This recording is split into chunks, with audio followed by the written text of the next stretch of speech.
पधारे हुए और हमारे आज के इस जो बापजी महाराज की बरसी है इसमें पधारे हुए श्री समताराम जी महाराज श्री को नमन करते हुए सभी साधु संतों, सभी भाइयों बहनों, सभी से निवेदन है थोड़ा ध्यानपूर्वक सुने जितना मैंने बाप जी से सुना और पाया। जब बाप जी महाराज पहली बार मीठड़ी में पधारे, मीठड़ी में पधारने से पहले जब राजास की घाटी में मेरे जैसे इधर उधर विचरने वाले आदमी को, इंसान को पहली बार जब दर्शन हुए तो जैसे हम लोगों में कहते हैं कि शाम के टाइम इधर जाते थे, शिकार पे जाते थे, फला जाते थे, ढिमका जाते थे, उसी तरह राजास की घाटी में हम 4-5 शरीरधारी थे और हमारे को इनके दर्शन प्राप्त हुए। उसके बाद क्रम चलता रहा और कई हमारे जो रिश्तेदार थे, मेरे अच्छे मिलने वाले थे, मेरे मित्र थे, उन लोगों को एक भ्रम हुआ। भ्रम ये हुआ कि मैं संतों के जाने वाला जीव तो था नहीं, चाहे अपने आप को कुछ जीव ही बोल दूं।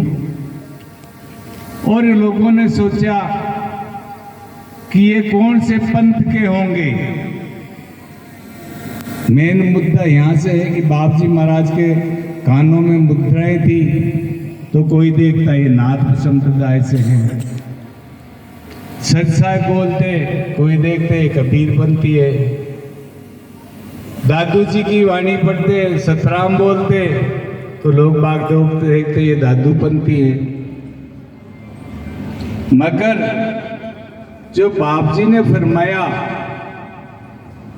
आप और हमारे सबके ये 9 द्वार हैं और इन्हीं में से जो 10वां द्वार, इन्हीं नेत्रों को इस श्रेणी के संत जब घुमा देते हैं तो जो अंतर्मुखी है वो 12 आंखों के सामने दिखता लग जाता है। उसको बोलते हैं अगम पंथ। और पंथ नाम है रास्ते का।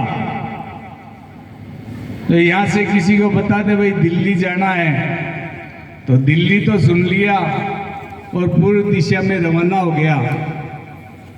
तो इन्होंने जो आज तक देह सहित संत गए, उनके शास्त्रों में परिचय का अंग होता है। कई बुद्धिजीवियों ने पढ़ा होगा वो।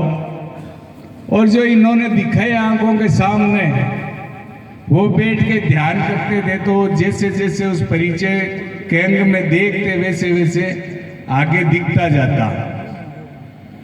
जैसे दादू दयाल जी ने फरमाया, यही नैना देह के यही आत्म होय, यही नैना ब्रह्म के दादू पलटे दोय। तो दादू जी महाराज जैसे महान संत इन नेत्रों को पलट देते हैं, तब उनको वो अंतर्मुखी दिखने लग जाता है बाहर में। ये छोटा सा जो मेरा अनुभव है। और बाप जी महाराज को आज 4 साल हो ही गए। अब ये पंथा पांथी तो बांटे हुए हैं अपने आप। और हमारे जैसे कल राजेंद्र दास जी महाराज पधारे थे, उन्होंने भी फरमाया था कि ये जो पंथ है जो ये दीवारें इनको हटा के और एक रास्ते चले। अब जैसे समताराम जी महाराज पधारे तो ये देखो ये सिर्फ राम जी को ही मानने वाले होंगे, अलग अलग जैसे। तो ये सारे जो संत हैं वो आप और हमारे को पिछले जन्मों के संस्कारी जीव हैं, इनको ढूंढ के और कहीं न कहीं ऊपर जाने का, अपना मार्ग सुधारने का रास्ता बताते हैं। और आज ये सारे पंथ जो घूम घाम के एक जगह होते हैं, सारी नदियां एक तालाब में जाके, समुद्र में जाके मिलती है, वैसे ही यहाँ पे संतों का समागम है और आज हमारे राज ऋषि समताराम जी पधारे हुए हैं। ये अपने श्रीमुख से जो वचन देंगे वो अपने को सुनना है और जितना हो सके पालन करना है। इतना ही कह के मैं अपनी वाणी को विराम देता हूँ। बाप जी महाराज की जय हो।